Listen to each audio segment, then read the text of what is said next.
My name is Beatrice Langford, and on the morning of my 73rd birthday, I was dressed in my best navy blouse, the one with the white lace collar.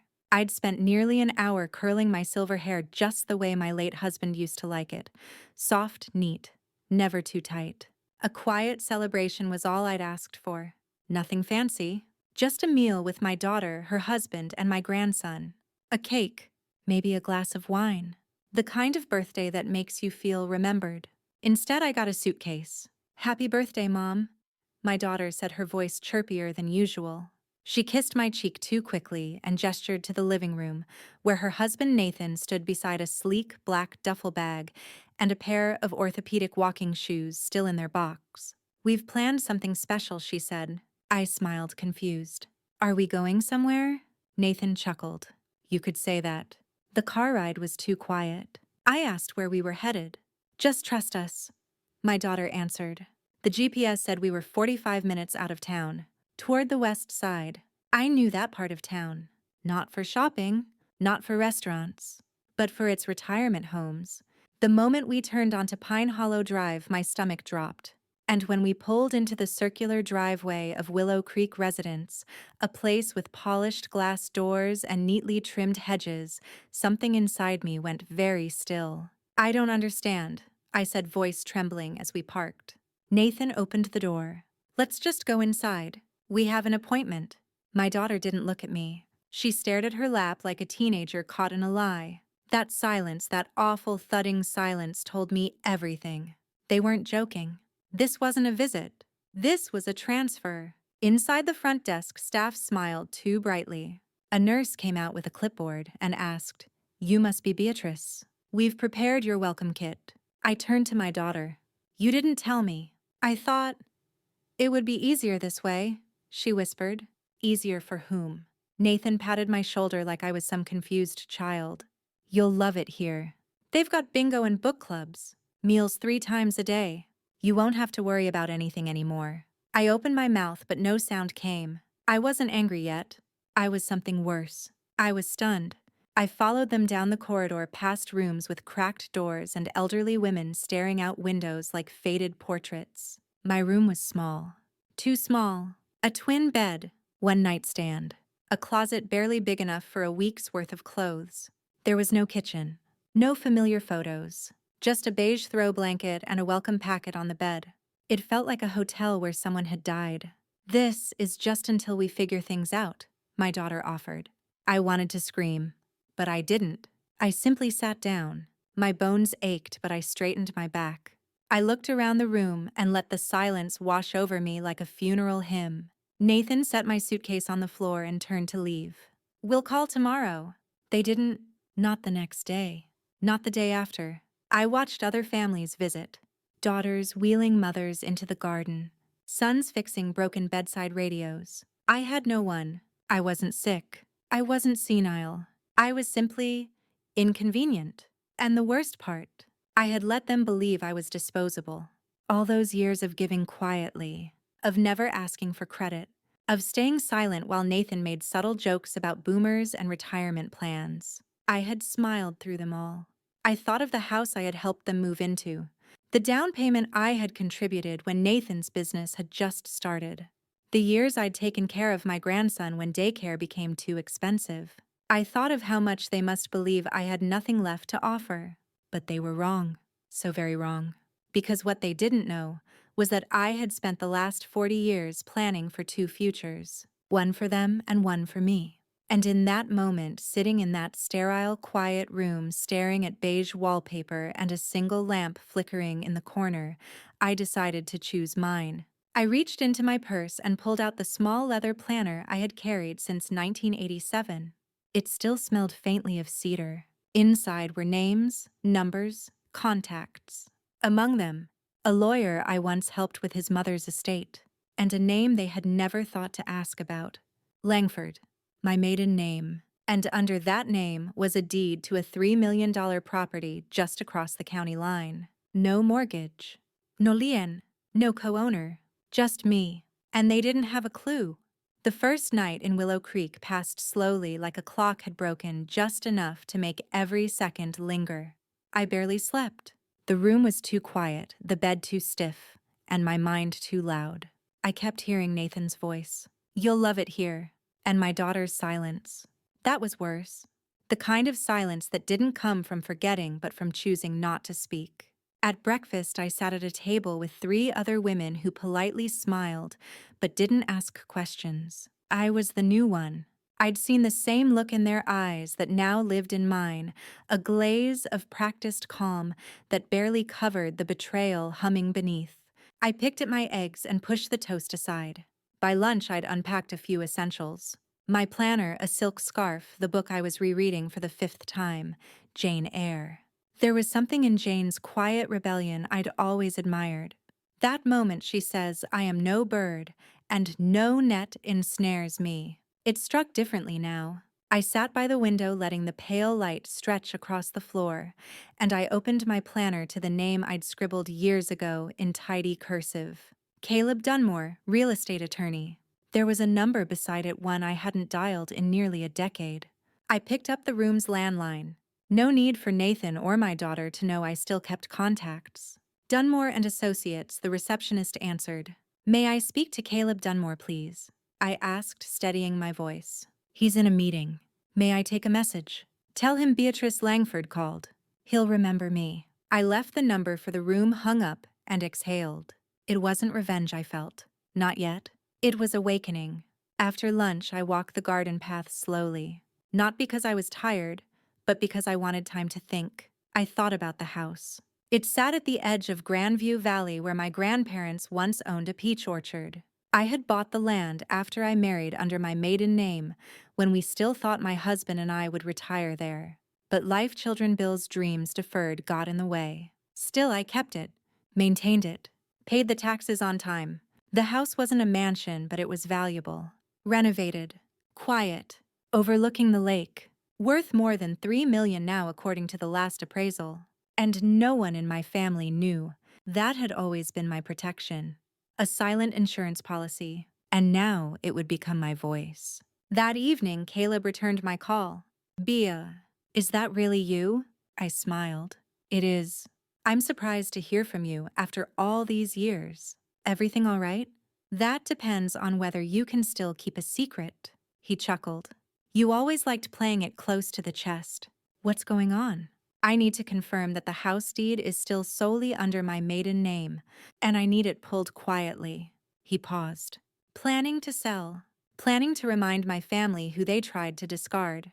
There was a beat of silence before he said, "Give me until tomorrow morning." The next day, a manila envelope arrived with my breakfast tray. No one noticed but me. I opened it slowly, flipping through the documents. Still in my name. Still clean.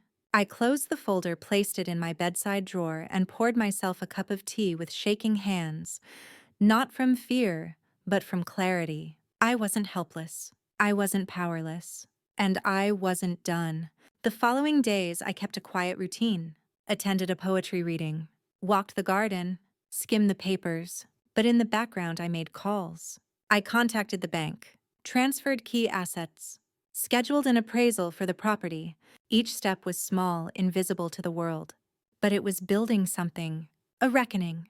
And while my daughter and Nathan went about their lives, perhaps feeling proud of themselves for solving the mother problem, I was preparing the kind of truth that doesn't knock. It walks in with paperwork. What they didn't know is that every time I helped them, when I wrote checks under the guise of loans, or when I gifted them extra funds for their down payment, I documented everything. Not for guilt, but for memory. I had the receipts, literal ones. And just like that, the narrative they'd built that I was old, dependent, a burden, began to unravel. Quietly, elegantly. I wasn't going to scream. I wasn't going to beg. I was going to let the facts speak. The day the appraiser visited Willow Creek, she blended in so well, no one blinked. She arrived in a soft gray coat, carried a worn leather briefcase, and greeted me with a warm, "Mrs. Langford. I'm here for the consultation." We sat in the small library near the garden exit, a space the other residents rarely used. While the staff thought she might be another friend visiting to chat about books or bridge, she quietly opened her folder and laid out the valuation documents. Her voice was soft but efficient. Based on the property's location condition and the last renovations, your home is currently valued at 3.14 million. Would you like that in writing? I nodded once. Yes. And I'd like it notarized if possible. Already done. She smiled and handed me a signed copy. What happens next? Now I said I prepare for Christmas. It was mid-December by then, and the staff had started putting up silver tinsel and slightly droopy wreaths around the halls. A fake pine tree flickered in the corner of the common room. Every morning, Bing Crosby reminded us that it was the most wonderful time of the year. But I was preparing for a very different kind of Christmas. That week, I wrote 2 letters. One to my granddaughter Lily, one to my old neighbor across from the Grandview house, Mrs. Caldwell, who had the sharpest memory of anyone I knew. Lily's letter wasn't long. I simply told her I missed her, that I hoped school was going well, that she once made me a Christmas ornament with her tiny hands and I still had it. I didn't ask her to visit. I didn't want to drag her into this mess, but I needed her to remember that I existed not as a rumor in her parents' arguments, but as a person who once kissed her bruised knees and made hot cocoa the old-fashioned way. Mrs. Caldwell's letter was more tactical. I asked her if she might photograph the outside of my house for me, a strange request I know I wrote so I could see if the maple tree was still standing. She sent them within 2 days. The house looked just as I remembered. The garden was overgrown. The porch light had burned out, but it stood proud and quiet, waiting perhaps for me. On Christmas Eve, I made my final call to Caleb. "I'm ready," I said. "Then let's set the wheels in motion," he replied. "I'll file the public notice of occupancy and land reassignment under your maiden name tomorrow morning. The transfer will be invisible for now, but permanent. And the trust fund clause, in place. Your granddaughter is listed as primary beneficiary pending her legal age. You've set it up beautifully." I exhaled. For years I had done everything for others. Now I was finally building something for myself, and for the only family member who'd never made me feel disposable. Christmas Day came. They didn't call. No texts. No visits. No mention of me in the family photo posted on social media. They were all smiling in front of a grand fireplace wearing matching pajamas, toasting hot cider. The caption said, "Family is everything." I stared at the screen for a long time, then turned it off and placed it face down on the nightstand. It didn't hurt the way I thought it would. Not anymore, because I was no longer asking to be part of that family. I was choosing what part of myself to give and what to keep. That night, I sat by the window again, looking out over the softly lit garden. I held the notarized documents in one hand and the appraisal in the other. My legacy wasn't theirs to erase. It never had been. The next morning, Boxing Day, I asked the front desk if I could send a courier. They said yes, as long as it wasn't food or flowers. "It's not," I smiled. "It's just closure." I addressed the envelope to Nathan, care of their shared home address. Inside was a single-page letter written on fine stationery and a copy of the property title. To Nathan, "You once said I was safer here, that this place would be good for me. You were wrong, but I'm grateful, because your betrayal reminded me that silence can be deadly, but it can also be strategic. Please find enclosed a copy of the title for 1816 Grandview Lane, the house you said I no longer needed to worry about. You were right. I don't need to worry about it because it belongs to me and always has. Going forward, you may want to check whose name is on the documents before you assume control. With unexpected gratitude, Beatrice Langford." The envelope left Willow Creek that morning, and I went back to my tea. No fireworks, no shouting, just the quiet dignity of knowing I'd just shaken their world with a single sheet of paper. It didn't take long. 3 days after the envelope was delivered, the first sign of panic came not from Nathan, but from my daughter. A missed call, then another, then a message that said only, "Mom, we need to talk. Please." I didn't reply. Not yet. It was surreal in a way. After nearly a year of silence after they'd taken me to Willow Creek under the guise of protecting me now, I was suddenly urgent again. Necessary. Needed. And I knew exactly why. Because that neat little envelope had detonated everything they thought was true. For all Nathan's spreadsheets and confidence, he had missed one thing. I had never changed my name after marriage. Every transaction tied to Grandview Lane, from the original deed to the refinancing, was still in the name of Beatrice Harrington, my maiden name, a name they had ignored, just like they had ignored me. Now it was the name on the trust fund, on the house, on the clause that barred any sale or lease without my signature. And suddenly, I wasn't just a memory in a nursing home. I was a threat. Caleb called me that afternoon. He was composed, but I heard the faint amusement in his tone. "They've tried to contact my office 6 times, he said. "They want to contest the title, but there's nothing to contest. It's airtight. Let them stew in it," I said. "They did their planning without ever imagining I could have mine." That, he said, is exactly why this works. 2 more days passed. Then Nathan showed up in person. He didn't come into Willow Creek. He waited outside, leaning against his sleek gray SUV like he was still in control. A bouquet of flowers sat on the passenger seat, wilting under the midday sun. I stood behind the glass doors, watching. I didn't move. The receptionist walked over to me, holding a clipboard. "He says he's your son-in-law. Wants to talk?" "Should I let him in?" "No," I said calmly. "But you can tell him I'll write." He stood there for another 20 minutes. Then he left the flowers untouched. That night I did write, but not to Nathan. I wrote to Lily. I told her the truth. Not the sanitized version, not the whispered fragments passed down from adults. Too afraid to be honest, but the real story. That I had helped her parents buy their first home. That I had paid for her school trips even when I wasn't invited to the award ceremonies. That I had never once regretted giving, but I had finally decided to stop being invisible. And that one day, if she chose, she would inherit everything. Because kindness should never be punished. And silence should never be mistaken for absence. 2 days later, I received a reply. Not from Lily. From my daughter. It was a long message. Apologetic, rambling, desperate in a way that almost made me wince. She talked about how hard life had become, how Nathan had been under stress, how things had gotten away from them. She ended with, "Please, can we meet? For coffee. Just us." I sat with the message for a long time. Then I wrote back, "Not yet. When you're ready to listen, not talk, I'll be waiting." And I left it at that, because I had nothing left to prove. No forgiveness to barter. I had protected what mattered: my legacy, my dignity, my sense of self. The next morning, I signed a new will.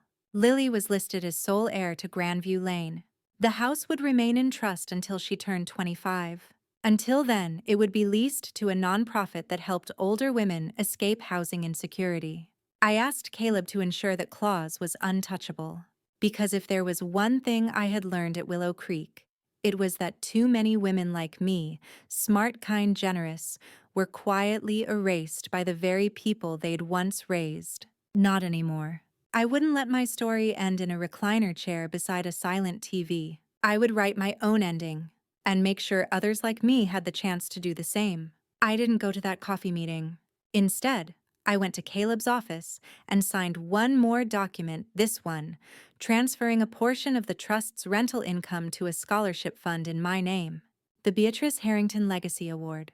It would help young women who'd been overlooked, just like I had been, go to law school, nursing school, or anywhere they could learn to protect themselves. I didn't want them to grow up thinking silence meant safety. It felt good, stronger than revenge, smarter than spite. Because the truth was, if I'd accepted that coffee meeting, I knew what would have happened. My daughter would have wept, maybe even meant it. Nathan would have called again, and this time brought legal threats with polite smiles.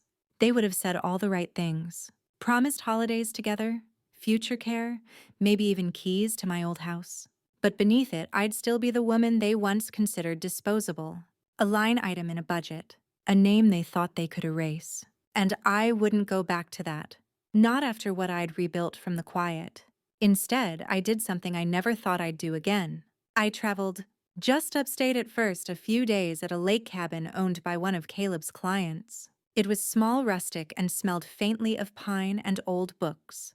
The bookshelf had dust and Dickens, and I hadn't felt more like myself in years. I slept with the windows open. I made coffee before the birds. I walked every trail twice, sometimes 3 times, just because no one was waiting to rush me back to a schedule I didn't choose. I didn't tell my daughter I'd left the home. Didn't tell Willow Creek either. I called Lily once from a payphone in town. We spoke for less than 5 minutes. I told her I was okay, that I'd be home eventually, that sometimes love meant letting people miss you for a while. She said, "I'm keeping your room ready." I nearly cried right there in the snow-dusted booth. But I didn't, because even joy needs room to settle sometimes. When I returned to town, the fallout had already begun. The nonprofit had moved into Grandview Lane, a quiet group of women, most over 50, some formerly homeless. They ran workshops, grew herbs in the backyard, and turned my old kitchen into a community kitchen. I visited once and found a woman named Rosita baking bread, using my recipe card one Lily must have kept. They didn't know who I was at first. That was the best part. "Are you with the board?" Rosita asked me. No, I smiled, but I believe in it. The neighbors had started asking questions. Why was the house full of women? Why was there no for sale sign? And where had Nathan gone? Turns out Caleb had quietly filed a counterclaim after Nathan attempted to challenge the trust. It didn't go well for him. Between the misrepresentation on the power of attorney and the shady deal with his investor cousin, he'd opened a legal can of worms. My daughter tried to clean it up, but you can't mop up arrogance with a napkin. I stayed out of it. By now I had rented a small place near Lily's college. I spent mornings reading and afternoons volunteering at the university library. Once a student asked if I'd ever been a professor. I laughed and told her I'd just survived a lot of silence. But then I paused and added, "Sometimes surviving teaches more than school ever can." She nodded, and I think she understood. One night, Lily came to visit with a folder in her hand. Inside, a family tree she'd built for a school project. At the center, me. Not her parents, not her grandfather, just me. She'd placed a quote beneath it. "The strongest branches grow in silence." I asked her where she got it. She said, "You." I didn't remember saying it, but maybe I had. Maybe we all leave truth behind like breadcrumbs, hoping someone notices. Maybe she finally had. It wasn't about money anymore. Not the house. Not the trust. Not the will. It was about knowing I'd raised a girl who could see what others ignored.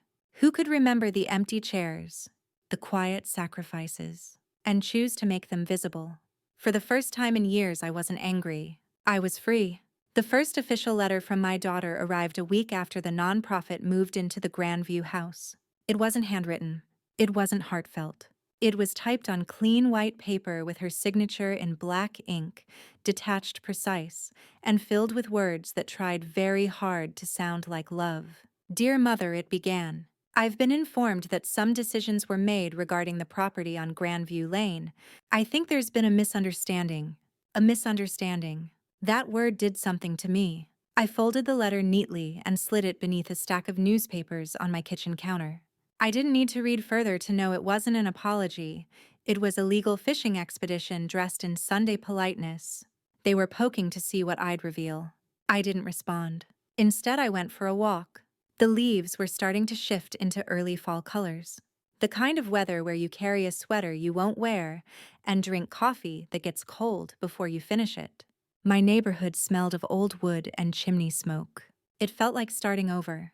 When I returned home, there were 2 more letters on my doormat. One from the bank, and one from Nathan. The bank letter confirmed what I already knew. The trust was legally sound, uncontestable thanks to the way Caleb had written it. Even the title company had added an additional clause after the nursing home incident.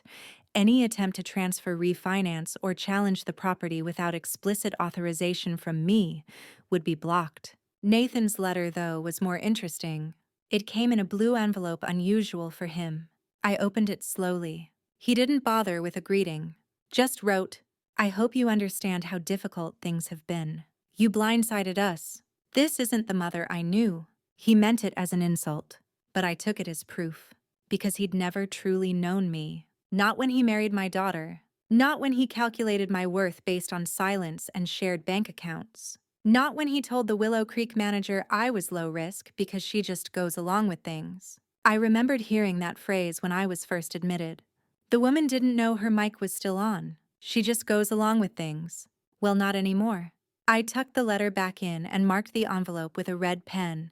Returned unopened. Not true. But it made me feel good. Then I mailed it back with a post-it. This isn't the son-in-law I knew either. Caleb advised me to ignore them, and I mostly did. But then came the email. It wasn't from either of them. It was from a woman named Bridget Collins, a reporter who wrote a column about elder rights and family fraud.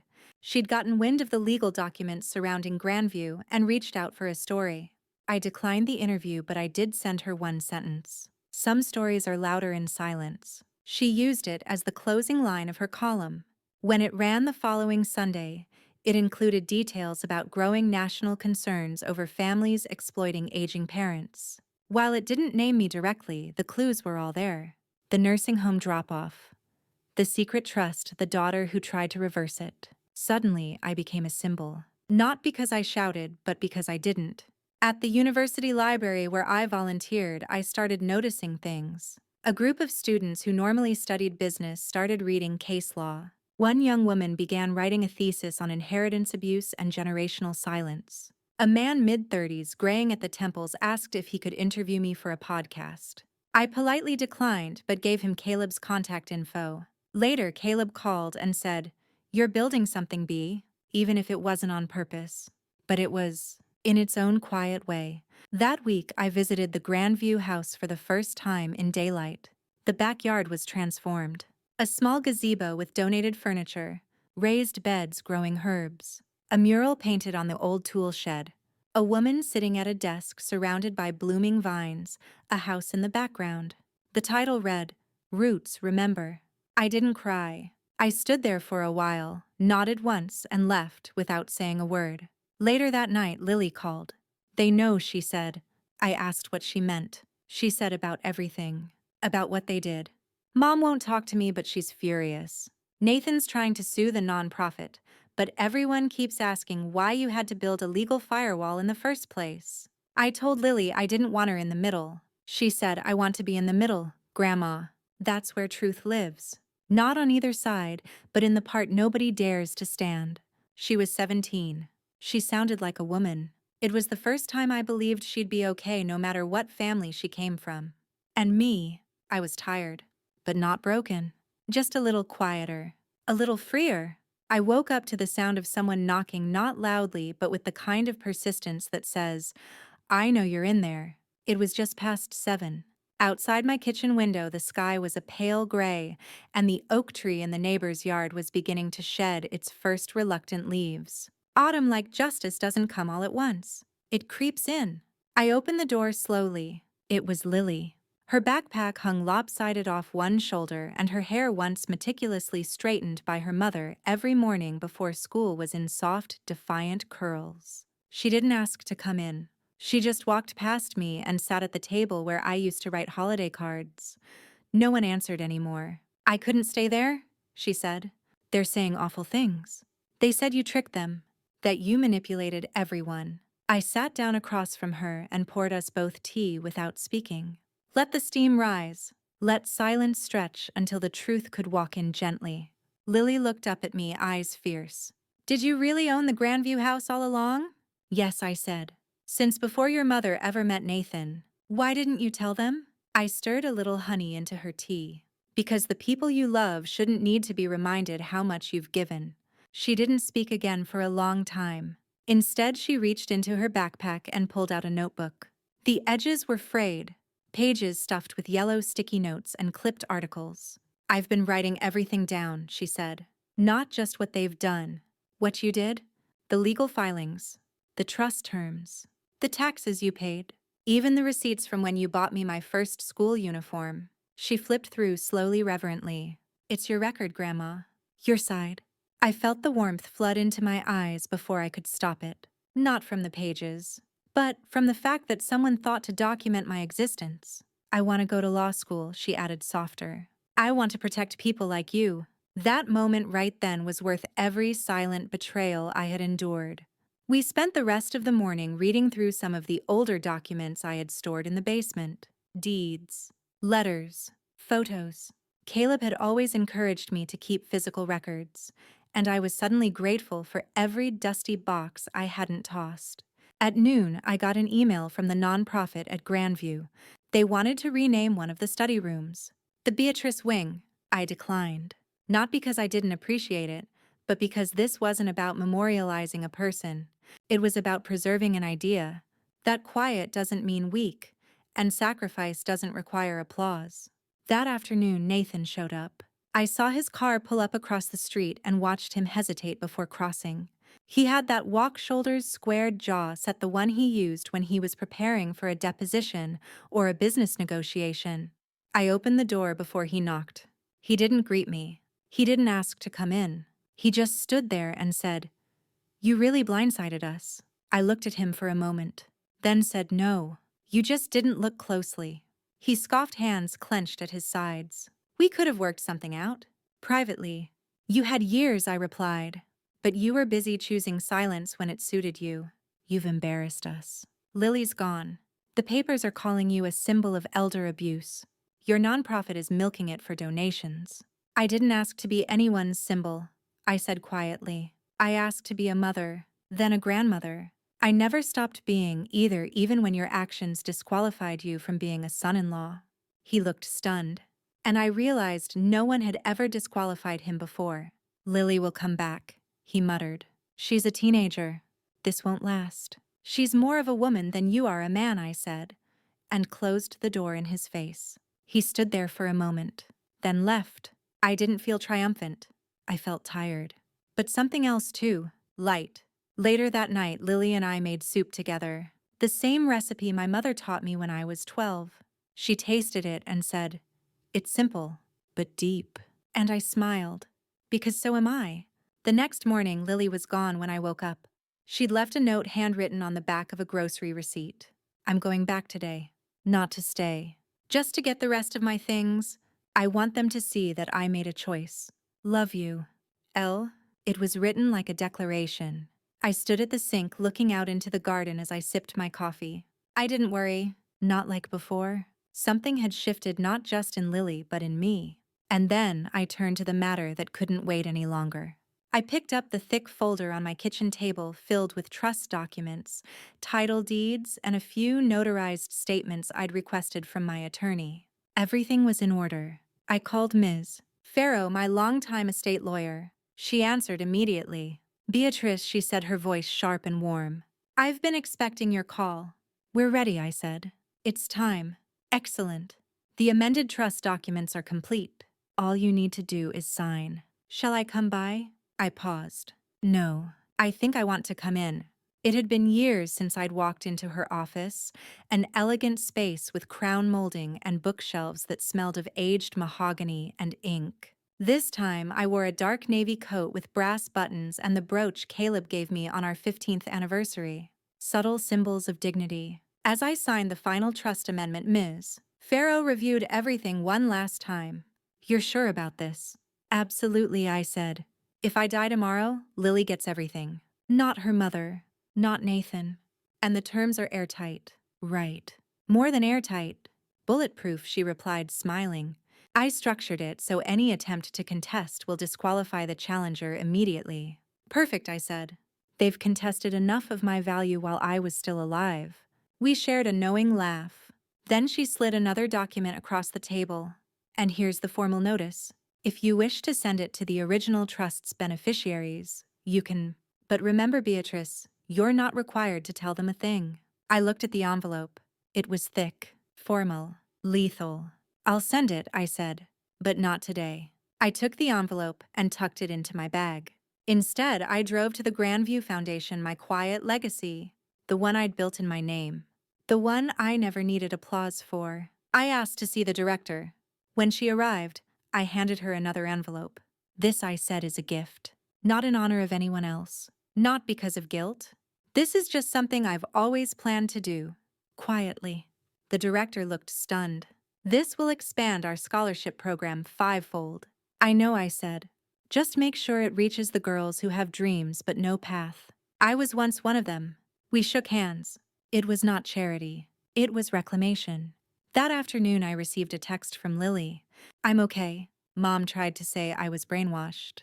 I told her I was finally awake. I stared at the message for a long time. Then another came in from an unknown number.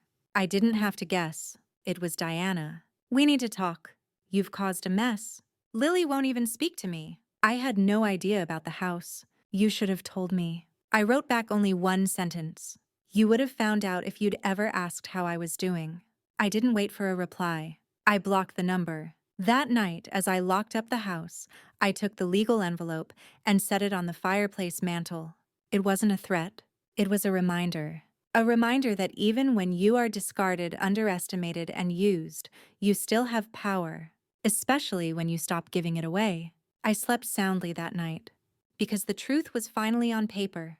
3 days later, on a peaceful Thursday morning, I heard a car pull up outside. I peeked through the curtains, Lily's little blue sedan. She stepped out looking tired but lighter somehow. She had a duffel bag over one shoulder and a small plant in her hand. When I opened the door, she smiled. "Peace offering," she said, handing me the plant. It was a jasmine vine, tiny buds just starting to bloom. "I thought the kitchen window needed company," she added. We hugged, and for the first time in a long while, it felt like the embrace wasn't weighted by history, expectations, or apologies. Just present comfort. Over breakfast, Lily shared what happened when she went back. They were angry. Mom, more than Nathan. She kept saying I was choosing sides. I told her I was choosing myself and you. She said you were manipulating me, that you always have. I asked her to explain how. She couldn't. So I packed what was mine and left. She stirred her tea absently. Nathan tried to guilt me, said you'd poisoned me against him. But all I asked was one question. When was the last time you checked if Grandma was okay? And he didn't have an answer. I reached across the table and held her hand. "You don't have to carry the weight of their disappointment," I said gently. "It's not yours to bear." She nodded slowly. "I know now." There was a long pause. Then she looked at me seriously. "I want to help. Not just you, but the foundation. I want to volunteer. Maybe learn how the operations work." I blinked, surprised. "You're serious?" "I am. I've been so blind. I thought I knew what strength looked like. But I only knew loudness. You've been strong in silence. I want to learn that." In that moment, I felt more seen than I had in decades. We spent the next few days going through old boxes, photo albums, letters from Caleb, records of donations, and years of tax forms because I, Beatrice Alden, never misplaced a single document. One afternoon, we were sitting on the living room floor surrounded by memories when there was a knock at the door. I opened it to find Diana standing there. She looked like a shadow of her usual self, hair unbrushed, sunglasses perched high despite the cloudy day. "I need to speak with you." "Alone," she said curtly. "I think we're done with that," I said, glancing back toward Lily. But Lily stood up. "It's okay. I'll make tea." I stepped onto the porch with Diana. She didn't wait. "I don't know what kind of game you're playing, but it's working." Lily's turned against me. "You're rewriting history." I raised an eyebrow. "No, I'm correcting it. You can't just cut me out, Beatrice. That house was never yours," I cut in smoothly. "And you would have known that if you'd ever bothered to ask, or cared." She stared at me, mouth slightly open. "You think this makes you noble? You could have told me from the start." "And what would you have done?" I asked quietly. "Used it. Claimed credit. Manipulated Lily with it. That's why I didn't tell you? Because you only ever see people as tools." She stepped back, stunned. "I raised you," I said. "But I won't be erased to protect your comfort. You brought me to that nursing home without asking if I was okay. You called it a solution? I call it abandonment." For once, Diana had no words. "I'm not here to fight," I said softly. "I'm just no longer here to serve." I walked back inside and closed the door behind me. Lily was standing in the kitchen doorway holding 2 mugs of tea. She didn't deserve to hear all that she said. "No," I replied, taking a mug. "But I did deserve to say it." Later that evening, I finally mailed the envelope, the amended trust, the final notice. It was addressed to both Nathan and Diana. There was no spite in it, only clarity. Because the inheritance had always been more than money, it was identity, memory, legacy, and none of them had bothered to ask how it was built. They only noticed once they realized it might be slipping away. 2 weeks passed. Not a word from Diana or Nathan. No threats. No apologies. No phone calls in the middle of the night trying to sway my mind with old memories or cheap manipulations. Silence, which suited me just fine. But silence doesn't mean peace, not always. I knew they were stewing, calculating perhaps, but more than anything, I knew they were scared. Not of me, but of what I represented. Accountability, exposure, and above all, independence. They couldn't control. Then came the letter. Thick, cream-colored stationery, the kind Diana used for holiday cards, back when she still believed in things like tradition. It arrived on a gray morning, the air sharp with the scent of early winter. The envelope wasn't sealed with a sticker or wax, just folded and closed. Like even she knew it wouldn't carry weight. Inside, 2 pages. The first was an apology. Well, her version of one. A carefully worded, emotionally detached explanation of how things got out of hand, how she'd only wanted what was best for Lily and me, how the pressure of Nathan's expectations had made her feel trapped. Not once did she say I was wrong. The second page was worse. It was a request to reconsider the trust, to think of Lily's future, of Nathan's stability, to remember that family is complicated but blood matters. I laughed. Out loud. Bitter, real, throat deep. Blood, I thought, is not an excuse. I slid the letter into the fire and watched the flame curl its edges like parchment in reverse, the story unwritten. Then I turned back to Lily, who was finishing up some foundation files at the dining table. Time to make things official, I told her.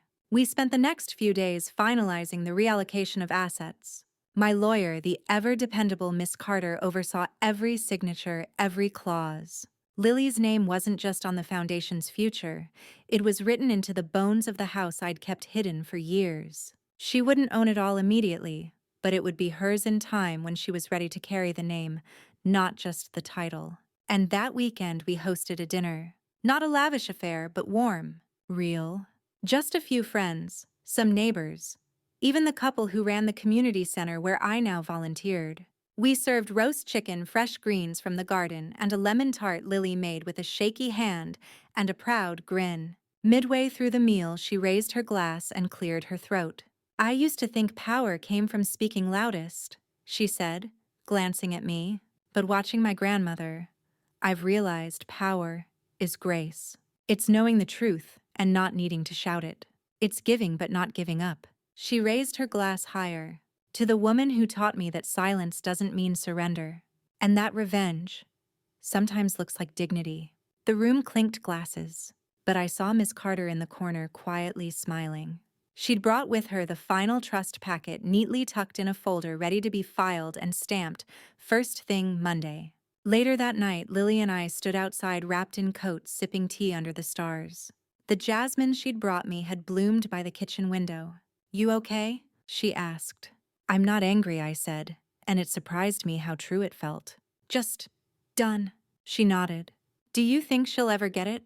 "Maybe," I said. "But whether she does or doesn't, I finally do. That's enough." And it was because revenge didn't come in screaming matches or courtrooms or headline-worthy scandals. It came in the slow, steady reclamation of space, of truth, of silence so sharp it cut through every lie ever spoken over me. It came when I stopped asking to be seen and simply saw myself again. Monday morning came with a crispness in the air that made everything feel possible. Lily and I walked together to Miss Carter's office. It was just a few blocks from the courthouse, not a towering downtown firm with marble floors and gold-lettered plaques, but a humble brick building with ivy climbing the sides and a hanging bell that jingled when we opened the door. Miss Carter greeted us with her usual composed nod, but there was a sparkle behind her glasses today. "The paperwork is ready," she said, laying out the final documents. A deed transfer, an amendment to the trust, and a formal notice of asset protection under the Foundation's new stewardship, all watertight, bulletproof, irreversible. I signed each one without hesitation. Lily watched silently, her fingers fidgeting with the edge of her sleeve. I could see the weight of it on her, not just the assets but the responsibility. She was young, idealistic, still wrestling with guilt over what her parents had done, over what she hadn't seen coming. I placed my hand on hers. "This isn't about punishment," I said. "It's about preservation." She nodded. A small tear slid down her cheek, but she didn't wipe it. Let it fall. Let it mark this moment. Miss Carter printed the final document and handed it to me, the last nail in a coffin that didn't bury anyone, but sealed a chapter shut. We'll file it this afternoon, she said. It'll be on public record by morning. I exhaled. It was done. Except, of course, it wasn't. Because when you shake a tree that's rotting at the root, something always falls. That afternoon, while Lily was at the university library, I received a phone call from an unknown number. I didn't answer, I never do. But the voicemail that followed made my breath catch in my throat. Hi, it's Diana. I know you won't pick up, but I saw the filing. I know what you did. I didn't think you'd go that far. That far. That far was the cliff she'd pushed me toward. That far was the backseat of a car she and Nathan had ordered like an Uber to exile. That far was the trembling rage I'd felt in that nursing home room alone on a birthday they didn't bother to say aloud. She ended the voicemail with a question. Does Lily know everything? I deleted the message. Because that question wasn't about Lily, it was about leverage. It was about trying to wedge herself back in as if truth were a game and family, a prize you had to win with manipulation. But the truth, Lily did know everything. And if there was anything I hadn't told her yet, I would. On my terms. In my time.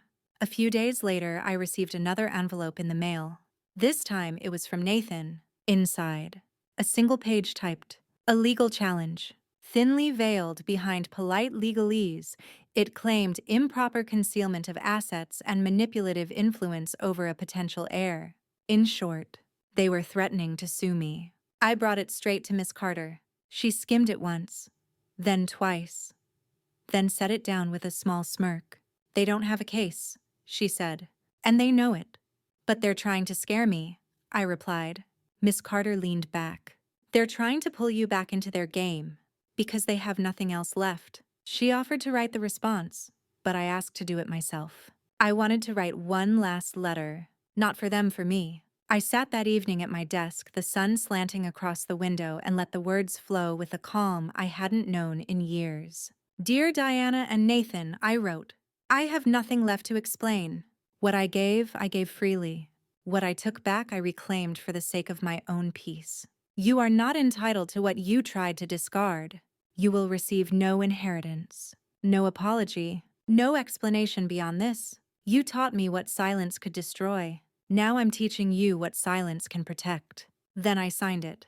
Henrietta Moore. Not mom, not mother-in-law, just me. And enclosed with it was a photocopy of the deed. My maiden name, my signature, my full ownership. Let them scream. Let them rage. I had already walked away. I expected the silence to stretch. But instead it snapped. 3 days after sending the letter, the knock came, not the sharp, confident kind that lawyers or delivery men use. No, this one was hesitant, fragile, a rhythm full of shame. When I opened the door, Diana stood on the porch. She looked smaller than I remembered. Makeup barely done, hair tied back like she hadn't bothered. Her eyes, swollen and red, searched mine like she was hoping I'd still play the mother figure and ask her what was wrong. I didn't know it would go this far, she whispered. I said nothing, just waited. We didn't mean for you to be in there that long. Nathan thought you'd just need time to adjust. Her voice cracked. We thought we were doing the right thing. There it was again. The coward's mask. The scapegoat pronoun that made it easier to hide behind shared decisions. Decisions I never got to be part of. You took me there on my birthday, I said flatly. You left before I even unpacked. Diana flinched. He thought, Nathan isn't here now. She fell silent. That name had no power here anymore. I'm sorry, she finally said. I didn't know how to stop it once it started. That struck a chord. The truth, perhaps. Maybe she didn't.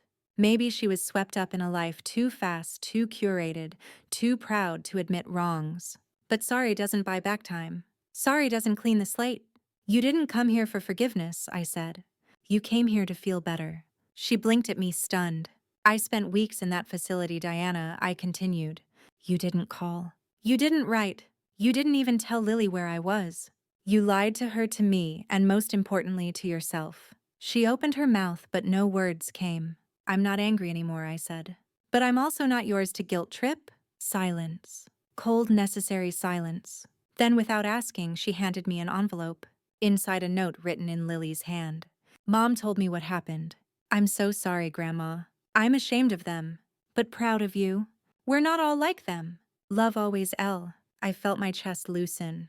I hadn't realized how tightly I'd been holding my breath over Lily. She wrote that for you, Diana said quietly after I told her everything. She already knew, I replied, because she chose to listen when I finally spoke. Diana stepped back. There was nothing left to say. She turned away and walked slowly down the path. I watched her go. No malice, no triumph, just a closing door. Later that week, I received a formal notice that Nathan had withdrawn his legal petition. No apology, no retraction, just quiet retreat. Miss Carter and I marked it as resolved. But the wounds and the lessons stayed open. I took to journaling every evening. One night, I found myself writing this. People don't always break you with fists or words. Sometimes they break you with silence, with the chair they never offer, the phone call they don't make, the invitation that never arrives. But once you find your voice again, it echoes in places you never expected. It was true. In the weeks that followed, a few curious things happened. The board of my former community library called. They wanted me to join as a historical advisor for their new archive project. They said my name had come up repeatedly in old donation records. Lily visited often.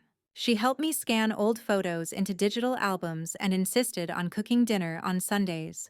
Your recipes, Grandma. Your table, your rules. I laughed. I cried. I lived. And one afternoon, I took a walk through the neighborhood I'd once driven through in Nathan's car, silent in the back seat. I passed by their home, the one they'd remortgaged to pay for their renovations. The porch light flickered. A stack of unopened mail peeked out of the box. Empty chairs on the patio. Empty like intentions. Empty like a house where kindness once lived, but had been evicted. I kept walking. Because some stories end not with a slam, but a silence too heavy to carry. And I no longer carry what's not mine. A week later, something unexpected happened. Lily showed up at my door with a bag of groceries and a curious expression. Grandma, she said, can I cook for you tonight? I blinked. You cook? She laughed. I've watched you for years, haven't I? And I've got your lasagna recipe printed and highlighted like a textbook. I stepped aside and let her in. The sound of her moving about in my kitchen, the chopping, the clatter, the occasional hum was a kind of music I hadn't realized I missed. The home came alive with more than just activity. It came alive with intention. That night, as we sat at the table, she served me first. A generous helping. My plate was full before her own. It was such a simple act. But after everything, it felt like revolution. I've been thinking a lot, Lily said between bites, about legacy. I nodded, waiting. I don't want to inherit money, she continued. I want to inherit your strength. The way you handled all this. With grace. Not rage. I want to learn how to do that. I stared at her. This girl, young, bright, still forming her adult identity, had seen what most of my family refused to. That silence is not weakness. That truth doesn't have to shout to echo. You already have, I said. That night, after she left, I pulled a box from my closet. Inside were all the documents Nathan had never found. Property deeds, letters from my father's law firm, a trust under my maiden name. The $3 million property wasn't just a house. It was a symbol. A sanctuary I'd held in secret, not out of spite, but out of foresight. I had once told myself I'd pass it down when I was gone. Now I realized the time was closer than I thought. Not in death, but in transition. A passing of values, not just assets. The next morning, I called Miss Carter. I want to update my will, I said. We scheduled a time. Over tea, I laid out everything I'd come to accept. I want to ensure Lily inherits the house, I told her.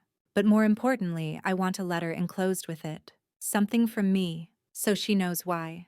Miss Carter smiled. Do you want me to draft it? No, I said. This one needs to come from my hand. Later, I sat by the window and began writing. Dear Lily, I don't give you this house because you're my granddaughter. I give it to you because you've proven worthy of its story. This house was my father's gift to me under my maiden name, not to hide from my husband, but to remind me that identity is not erased in marriage, motherhood, or aging. I held onto it quietly. I didn't speak of it when others underestimated me. I didn't use it to boast. But I always knew that one day I'd give it to someone who understood that silence is a choice, not a punishment. Let this house be your beginning. Fill it with your voice, your dreams, your joy.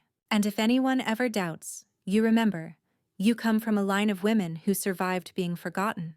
Never forget yourself. Love always. Grandma, when I folded the letter, I didn't cry. I felt lighter, free even. Because when the world tries to erase you, sometimes the most powerful thing you can do is write yourself back in on your own terms. A week after finalizing the new will, I received a phone call that I had not expected, but somehow I knew was coming. It was Nathan. "Mom," he began, and his voice sounded rehearsed. "Lily told me you've been unwell." That was how he phrased it. Not that he had wronged me. Not that he'd dumped me in a place I didn't belong. Just unwell. "I'm doing quite well, actually," I said calmly. "Thank you for your concern." A pause. Then he cleared his throat. "Look, I think there's been some miscommunication. Maybe we didn't handle things right. But I want us to talk. Maybe come to some understanding." I said nothing. He continued. "We'd like to invite you over. Dinner at our place. Just the family. To talk. Heal." A hollow echo followed those words. They rang artificial, crafted, like a PR statement, not a son's plea. Still, I agreed. That Saturday, I arrived at their house, a home that once long ago I had partially paid for during the down payment years. A place I helped keep afloat when Nathan lost his job. But that generosity had never carried forward in their memories. As I stepped in, I was greeted with polite smiles. Carol even offered a hug, awkward, stiff, performative. Dinner was laid out. A roast potatoes, wine. All the right elements. But something was missing. The energy was off. It was the kind of meal you prepare when you want something in return. And I was certain. They knew about the house. We sat. We passed dishes. Carol spoke of her new Pilates instructor. Nathan asked about my garden. Everything was cordial, proper, sterilized. Then halfway through the meal, Nathan finally asked it. "So Lily mentioned something about a property." There it was. "Ah," I said, sipping my wine. "Yes, an old house my father left me." "I'm surprised you didn't know." He blinked. "Well, no. I mean, you never mentioned it. But apparently it's valuable." I set my glass down gently. "It's worth about 3 million, yes." Silence. Forks paused midair. Even Carol looked genuinely surprised. Nathan recovered first. "Well, that's incredible, Mom. I mean, I'm so happy for you. And for the family." "I assume you're thinking about—" "I've already made arrangements," I said. Carol leaned forward. "Arrangements." I nodded. "The property will go to Lily." Her face froze. Nathan choked on his wine. "To Lily," he repeated, tone sharp. "Yes, she's the only one who saw me, not what I could provide, but who I am." Nathan tried to laugh. "Come on, Mom. That's a bit extreme, isn't it? We made mistakes, sure, but you can't just cut us out over one bad decision." "One decision," I echoed softly. I reached into my purse and placed a small manila envelope on the table. "This is a copy of the power of attorney Carol filed behind my back. It's also a record of the nursing home payment plan you both signed without my consent. Forged, I might add." Their faces drained of color.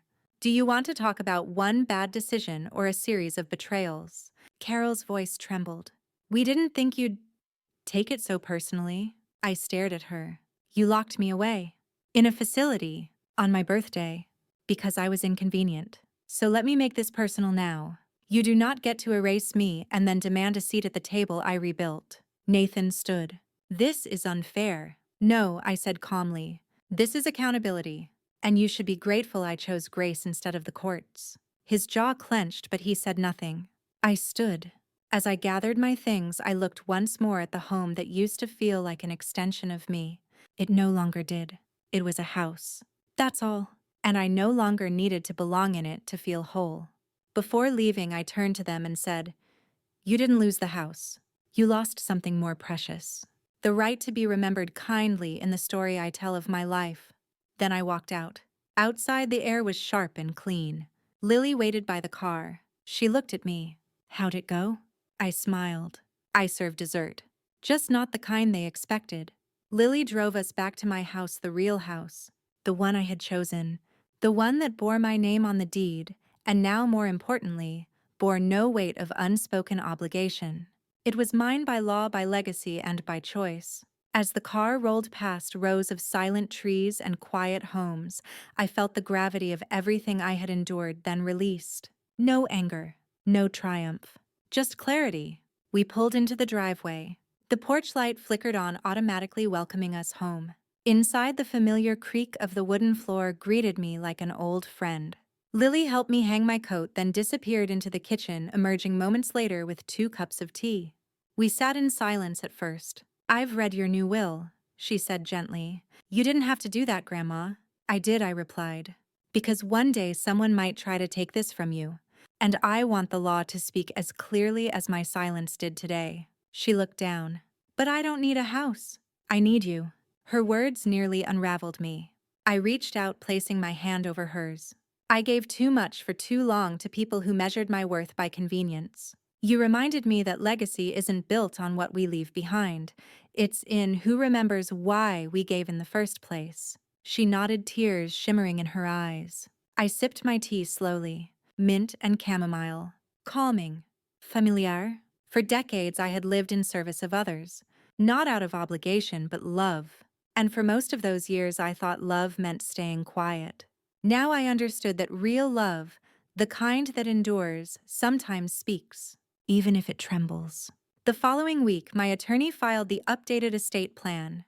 The house, the assets, everything I had protected in my maiden name was secured for Lily with clear terms of protection. I even added a letter, one she would receive only after I was gone. It read, "To the only one who sat beside me when the world moved my chair. This house is not a reward. It's a reminder that you saw me. That truth once spoken can echo longer than silence. And that dignity, when guarded, becomes the sharpest form of justice." That same day, I received a card in the mail. It was from Nathan and Carol. It read, "We miss you. Please reconsider." There was no apology, no acknowledgement, just a weak attempt to restore a bridge they had burned with gasoline. I didn't respond, not out of spite, but peace. For once, I was living for myself. Reading again, gardening, sometimes baking the cookies Lily loved. And when the sun set through the large windows of my study, I would sit with a book in hand and no regret in heart. I wasn't the mother they thought could be shelved away. I was the storm they hadn't forecast. And I had weathered far more than they could ever comprehend. If you're still listening, remember this. Never mistake silence for weakness. Never confuse kindness with compliance. And never forget that sometimes the people we try to erase are the ones writing the final chapter. So before you go, like this video and subscribe to GracesTruth, because sometimes the truth needs a quiet room to echo loudest.